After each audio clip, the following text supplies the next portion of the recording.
Well, your investment of time today to improve STEM education in Iowa is humbling, and we're grateful. And we're definitely going to put you to work later this morning. But we're going to set the table with a keynote that I am so delighted was able to come. Richard Longworth is author of the book Caught in the Middle, America's Heartland in the Age of Globalism, a former Chicago Tribune writer, a native of Boone, Iowa, who's, I gotta say, chapter 11 most excited me about having him here, the title called Flunking Out, and he has a phrase there that I'm interested in hearing more about. Midwestern education is in a quiet crisis. So this sets a tone for the work that's to be done here, and I know that Richard has solutions for us that will dovetail nicely with the work that's going to take place throughout the day. So with that, help me welcome from Chicago, braving the weather, Richard Longworth.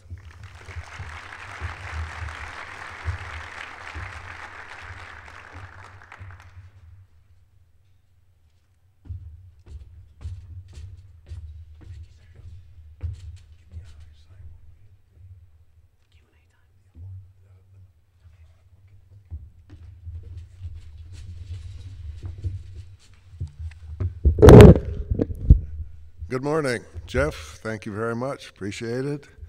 Lieutenant Governor Reynolds, President Allen, ladies and gentlemen. It is a real delight to be here back in Iowa. Glad to see that not all Iowans are scared by a little snow. But I am extremely pleased to be here this morning among people like you who are literally creating our future. As a citizen, as a Midwesterner, I'm grateful to all the educators here in the room for giving our young people the skills, especially the STEM skills, that Iowa and the Midwest will need if we're going to compete in this new global economy. We need STEM students, but we also need an economy that will put their education and their skills to use. That broader question of how we can incentivize our students to learn the STEM disciplines and then use that knowledge to build a new economy is what I want to talk about here this morning. Now, actually, I got to tell you, I feel like quite a fraud being up here this morning. As Jeff mentioned, I grew up in Boone. And if any of the teachers at Boone High School heard that I had anything to do with a statewide meeting dealing with science and math, they would conclude the state of Iowa is in a very bad way indeed. My father was a doctor. And he assessed my scientific talents and decided that if I followed in his footsteps, I'd be God's gift to the malpractice lawyers. So I am probably the least qualified person in this room to pontificate on the STEM disciplines, and I promise you I won't try. Instead, once my father had saved a lot of Iowa lives by keeping me out of medicine, I turned to journalism, which is a career that started as a teenage sports writer for the Boone News-Republican and ended up by taking me around the world, giving me a close-up look at other countries and other civilizations. I learned that economies pretty much determine everything else, that how cities and nations earn their living not only determines their levels of prosperity, but shapes their politics, their educational systems, their arts, and their history. In short, we are what we do. Almost any place you can think of, here and around the world, towns in Iowa and the great cities of Europe and China, they were all founded for some economic reason. Every place started life as a factory town or a mining town or a farm town or a port or a way station along a trade route. Now, if the economic reason was a solid one, then people stayed, built houses and schools and theaters and churches, so what began as a labor pool evolved into a city and then into a civilization. But another thing I learned, looking at these older civilizations, was that in economics, nothing lasts forever. The factory closes, or the mine plays out, or the port silts up, or the trade routes shift, or farms consolidate and the farmers move away. When that happens, cities, indeed entire nations, have to reinvent themselves, have to find a new economic reason for existence and new ways to earn their living. Those that don't won't disappear exactly, but they become economic backwaters. City of Venice once ruled the waves, but that dominance vanished. Now Venice is still there, Still a good place to go to have a drink or have an affair, but it's not where you'd go to hear the latest ideas, or to invest your money, or to look for a job. When I returned to the Midwest, it dawned on me that we're all of us, Iowa included, we are all going through that kind of historical transformation right now, that reinvention, that search for a new way to earn our livings. Our success or failure will determine our future, whether we'll be able to recreate the vibrant middle-class economy that the Midwest and Iowa knew for a century or more. If we fail, the earth won't open up and swallow us, but we'll stop being the sort of place where you look for the latest ideas, a place where you go to start a business or look for a job, the kind of place where if you grew up there, you'd want to stay and make your life. So the stakes here are pretty high. We built a great place to live in the industrial age in Iowa and the Midwest, and now we've got to do it all over again in the age of globalization. Right now, we don't know how this story is going to turn out, but it's what I want to talk about this morning. Not just giving young Iowans the STEM skills they need, as vital as that is, but how we put those skills to use. How we keep those students here, how we create the kind of economy in this global era that tells our smart kids that they need to learn if they're going to compete, and then convinces them to put their brains and education to use right here in Iowa and in the Midwest. It's a two-way street. Without top-flight education, especially in STEM, no place, not Iowa or the Midwest or the United States itself, will compete in this global economy. But without a vibrant economy, education exists in a vacuum, never achieving one of its purposes, which is to lead its graduates to a lifetime of meaningful work and enabling those graduates to enrich the society around them.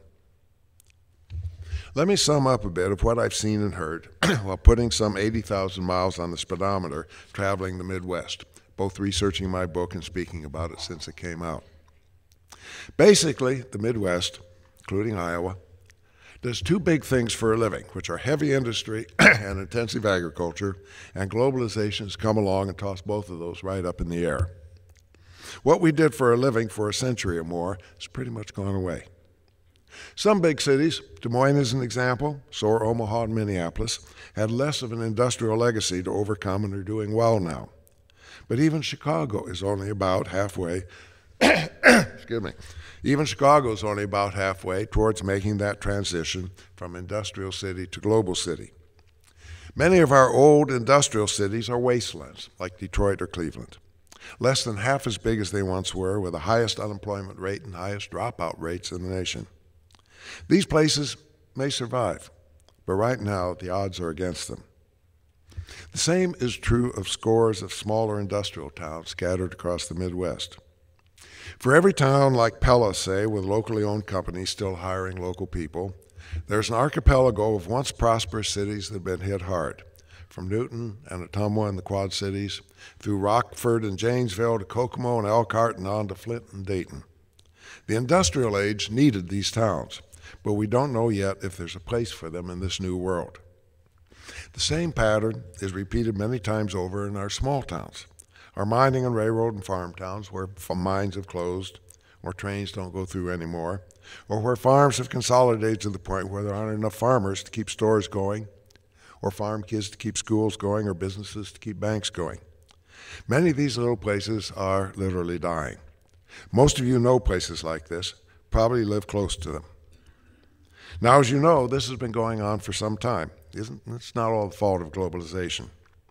I spent an interesting morning one day driving to Bethlehem and New York, which are both of them once thriving towns down near Lake Rathbun in southern Iowa. Each once had about 2,000 people. That was 100 years ago. By the time I got there, both were a church and nothing else. Cornfields had reclaimed, which once were little civilizations. The same is true with our Midwestern economy. I don't know about you, but I'm a big Chicago Cubs fan. I live about 2 blocks from Wrigley Field. So I am very familiar with the concept of a bad century. Well, folks, got to tell you, the Midwest right now is 30 or 40 years into a bad century, dating back to the Rust Belt days through the Japanese challenge with no end in sight. Globalization has just taken these trends and made them permanent. Those old assembly line jobs, From River Rouge in Detroit to the industrial parks outside most Iowa county seats. Most of these jobs have been outsourced and they aren't coming back. Globalization has taken our farmers and put them into global competition too, with competing with those huge spreads in places like Brazil for the incredible new markets in places like China, or as Lieutenant Governor Reynolds has just discovered, in Vietnam and Philippines. In this global market, niche farms and locavore agriculture are not going to rescue our farm towns. Now, I really have to apologize because a lot of this is pretty grim. I was down in Indianapolis, and I ran into a guy down there, a professor, and he says, read your book, he said. Got a lot out of it, but sure helped to have a bottle of scotch sitting next to me while I was reading it. Well, it's a little early today to hit the bar, I think. So let's talk about creating a new reality here in the Midwest, in Iowa. A new economy that will enable our smart kids with their good STEM education to rebuild what we once had. We look with envy at all that innovation and entrepreneurialism in places like California. But the fact is that once upon a time, about a century ago, we were the Silicon Valley of America.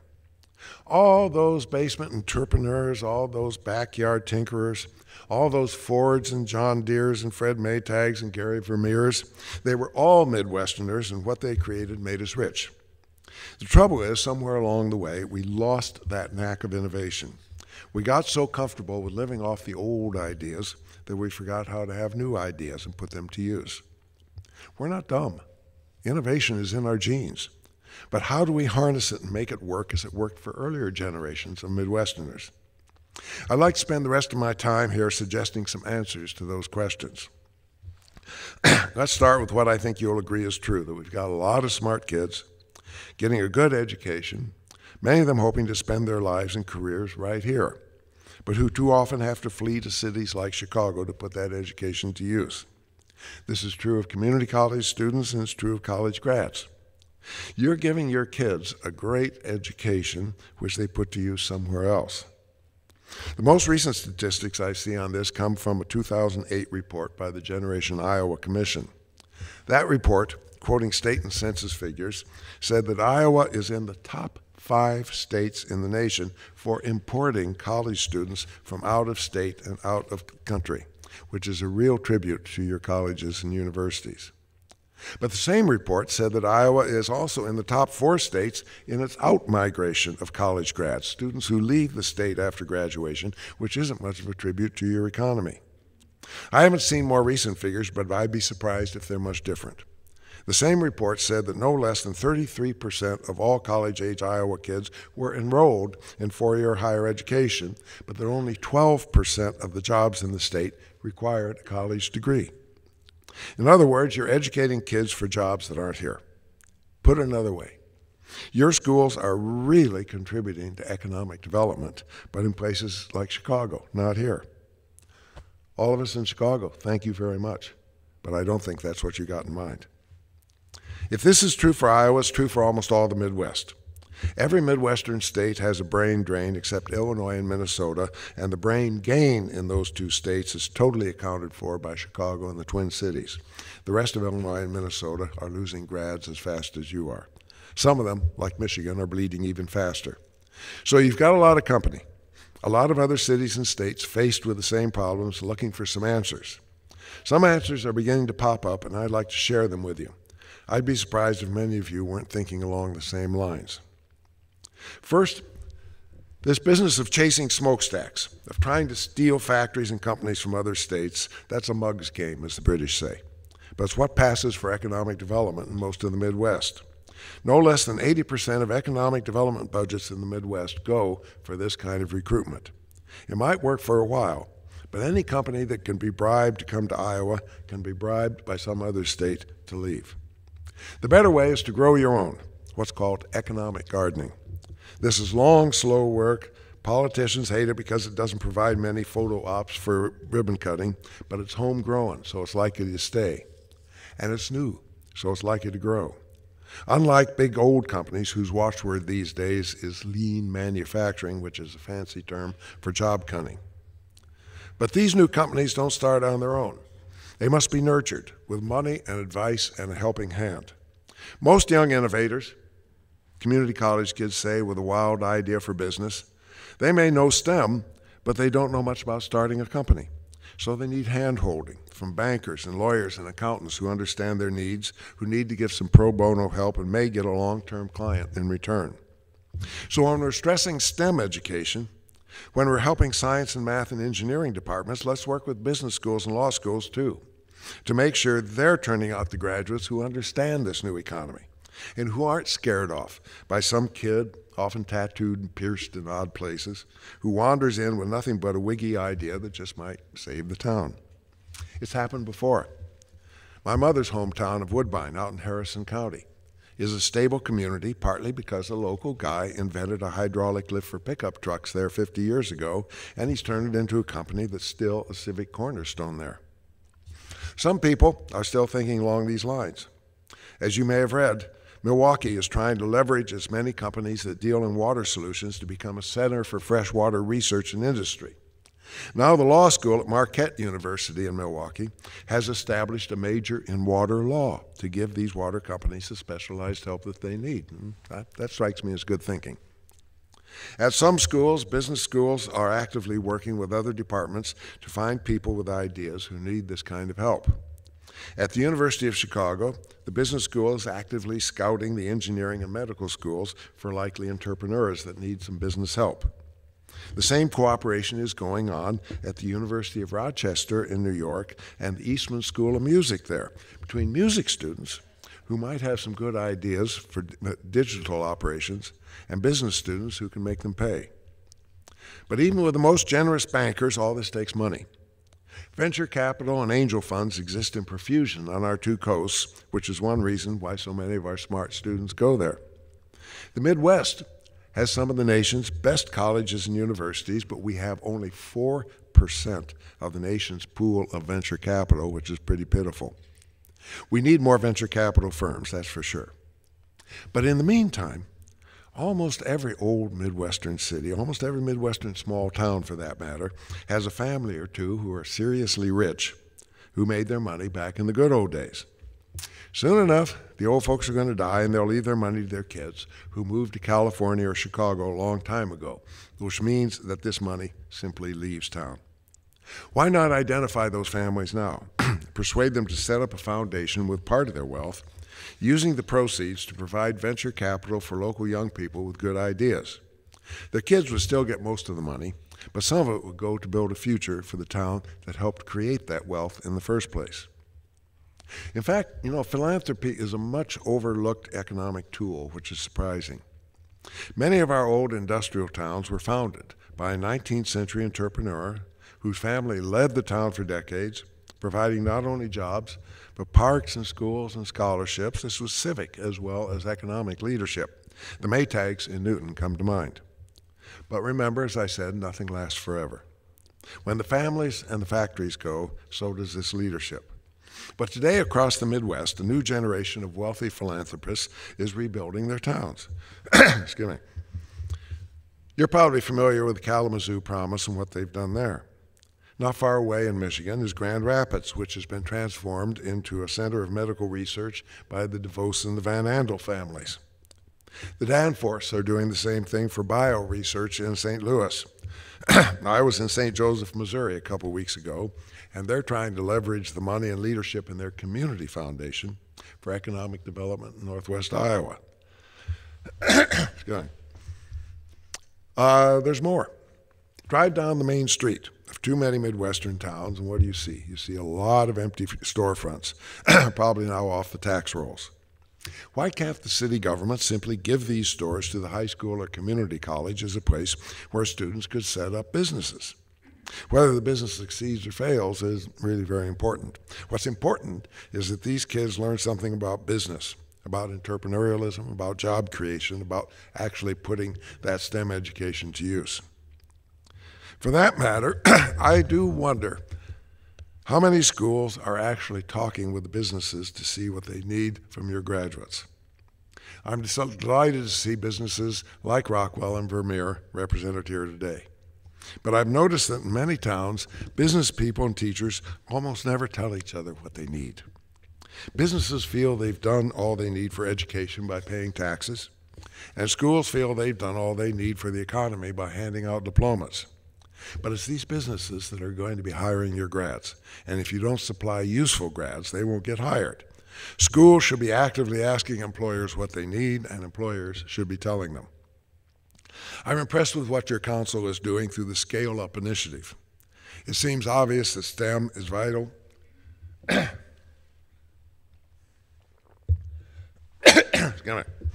It seems obvious that STEM is vital at all levels of education, but what's obvious and what's common are often two different things.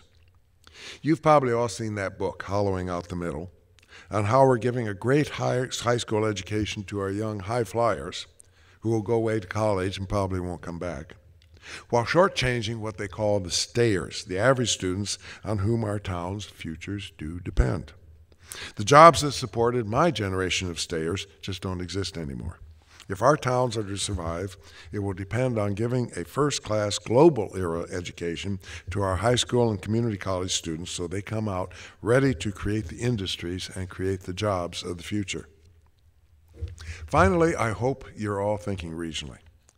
Let's face it, in this global economy, individual towns, individual counties, individual states are too small to compete. There are more than 30 cities in China, each with more people than Iowa. No knock on that. The same cities also are much bigger than Chicago, and we're learning we have to act regionally too. Now, we Midwesterners don't cooperate very well. Anybody who's been involved in consolidation of a couple rural schools knows what I mean. But this sort of ornery independence is a luxury we can't afford anymore. Your council's statewide program is exactly the right way to go about it. Rob Denson from DMAC is here today, and I admire his leadership in getting Iowa's community colleges to collaborate on training for new energy jobs, and then taking that collaboration to a Midwest regional level. I'd like to see more collaboration between Midwest big universities on the research that will create the industries of the future. Put it together, and the Midwest commands more academic firepower, more brains and imagination than any part of the world, literally. But we never put it together, so we remain less than the sum of our parts. The fact is, Boone doesn't compete with Ames anymore, or Davenport with Rock Island, or Iowa with Minnesota. The real competition is 10,000 miles away, and it wants to eat our lunch. I'm talking here about competition for the good jobs and the knowledge economy. The companies and jobs that will reinvent the economy we once knew, the level of economic decency we once took for granted. As educators, you certainly are doing your part to turn out the skilled and creative young people who will live in this economy, and I salute you. Now it's up to the rest of us to create that economy, to give these young people a place where they can use that education and creativity for their own benefit and for the benefit of us all. Thank you very much.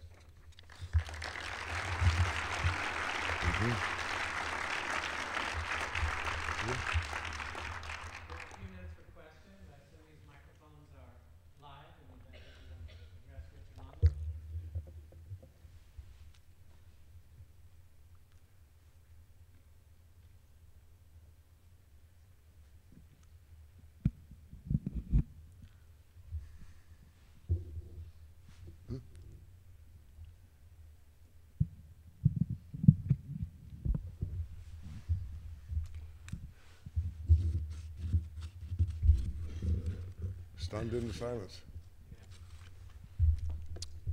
Are there any natural advantages that you see in the Midwest?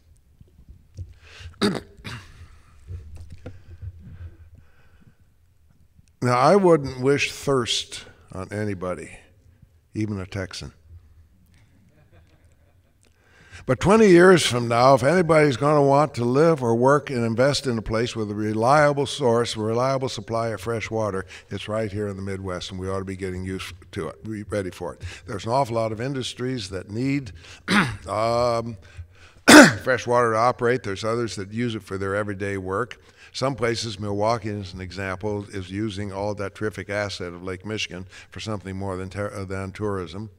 You've got the lakes, basically you've got the rivers here. Driving around the Midwest, it's just, the mighty rivers of this region are an asset that we haven't begun to use. That, I think, is one of our big advantages. We do have the people. Got a lot of smart people. We got high levels of education. We have an industrial history. We know a lot of stuff. You know, what do we know?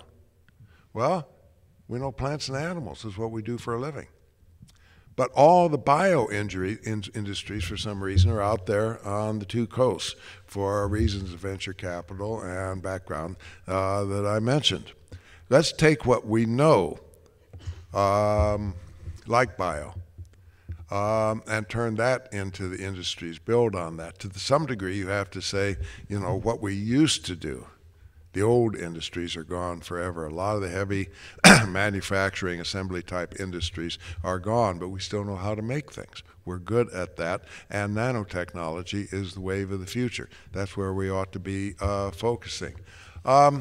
Turning ourselves into the next Silicon Valley, getting into computer chips, stuff like that. No, you know, let's let California do that.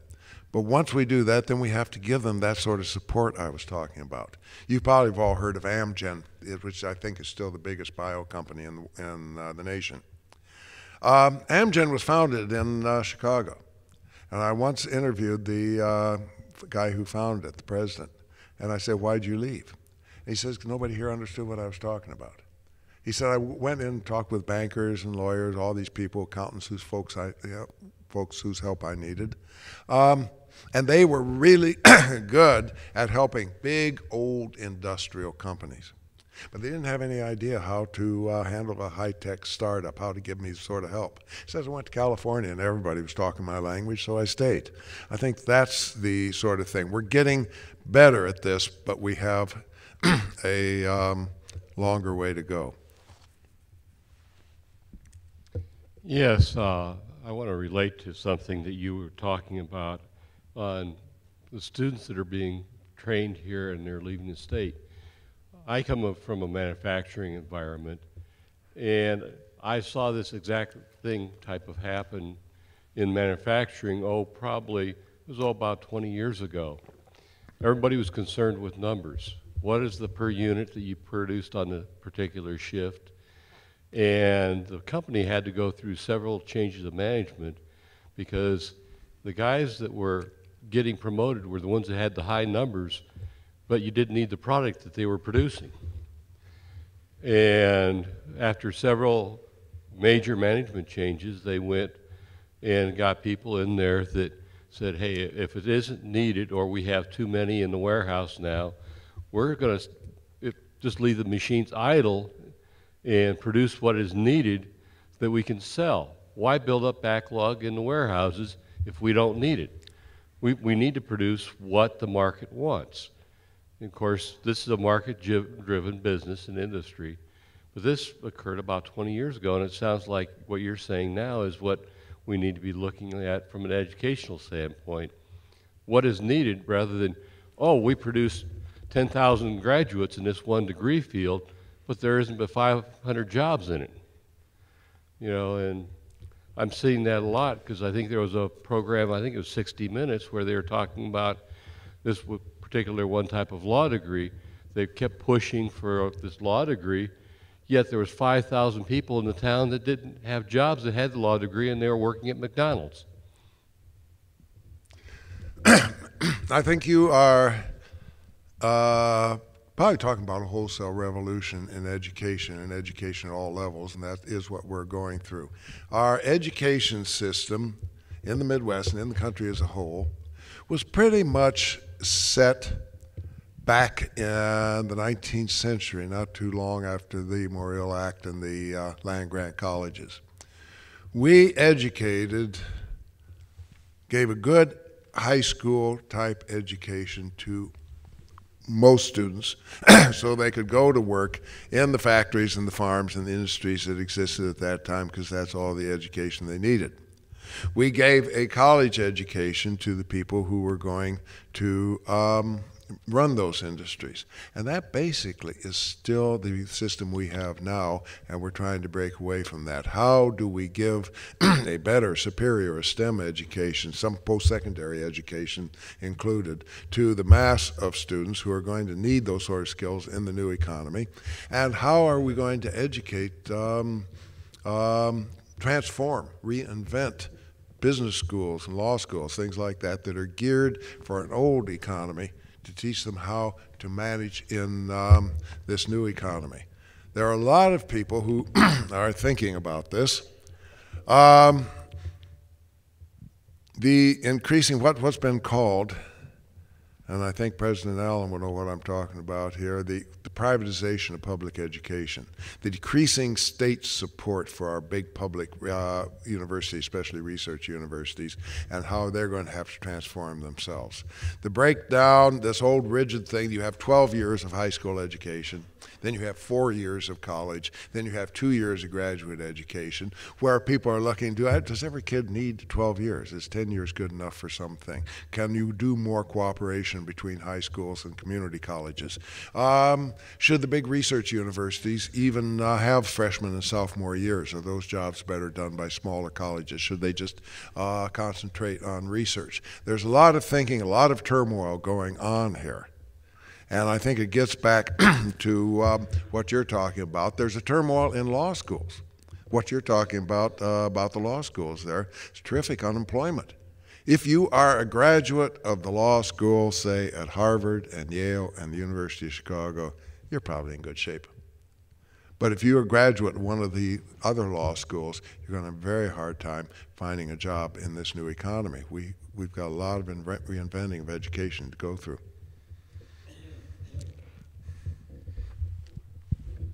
Hi. Are there any good? Okay. I'm with the University of Iowa and I work at the Entrepreneurial Center there, and I think. Beg pardon? I'm at the University of Iowa and work at the Entrepreneurial Center there, heading up a youth entrepreneurship institute. And one of the unique opportunities I think we have in Iowa is the fact that we have 5 entrepreneurial centers across the state. One of the challenges is that at the university and college level, I think everyone from the entrepreneurial centers would agree, we've got more students that want into the classes and the seats than what we can even take. We have 52 majors represented each year at the University of Iowa, with 1,100 students filling those seats up. What I'm struggling with, and I would like to get some insight from you if you've seen things done nationally, is within our high schools, we've had a lot of dialogue around entrepreneurship through the business classrooms, but not as much dialogue around how do you take technology commercialization and the concepts of entrepreneurship into the STEM classrooms. Where have you seen that nationally where it's really being done well, and what would be recommendations that you have for our group?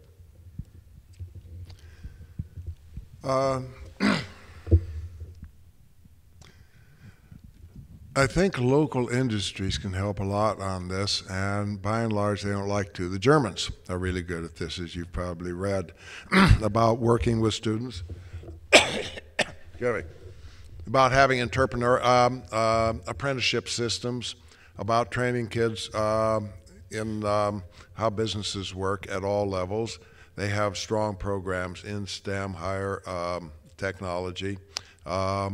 And the upshot is that they still have a very strong manufacturing sector there.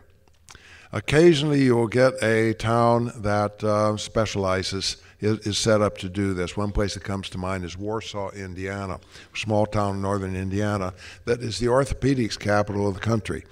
3 of the 4 big orthopedics companies are located there. If you ever get an artificial hip, it's probably going to come from Warsaw, Indiana.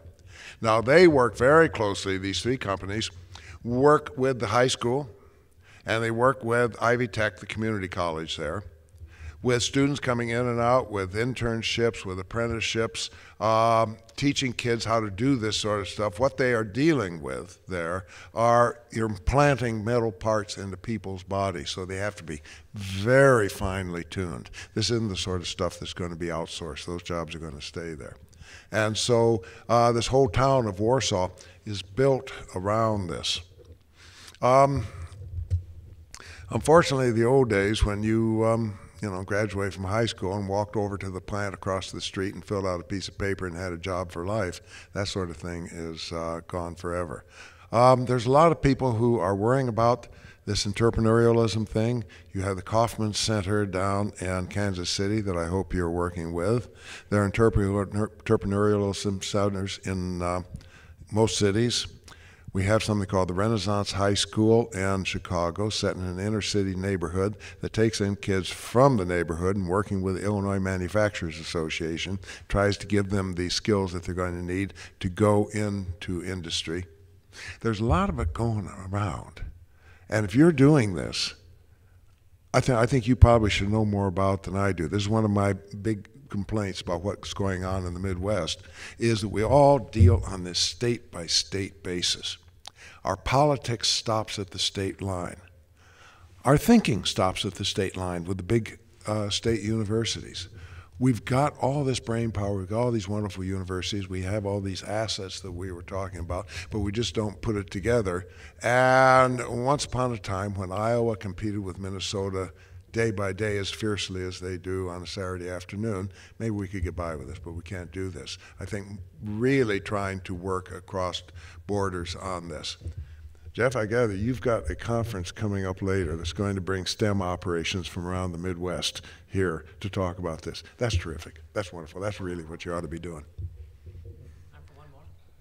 Yeah, are there some good examples of multi-state or multi-governmental cooperation in regional thinking that you think we should be looking at? Some states or regions that are doing it right? I wish I could be more optimistic on that.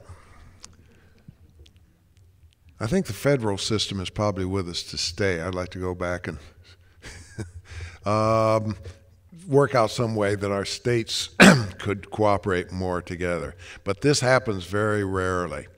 You have a little between Philadelphia, New Jersey, and Delaware, what they call the Port of Philadelphia. That area works together. You're getting some up in the Rocky Mountain region. Probably the most successful place is down south in Dixie, which really feels itself as a region for all sorts of historical, mostly awful reasons.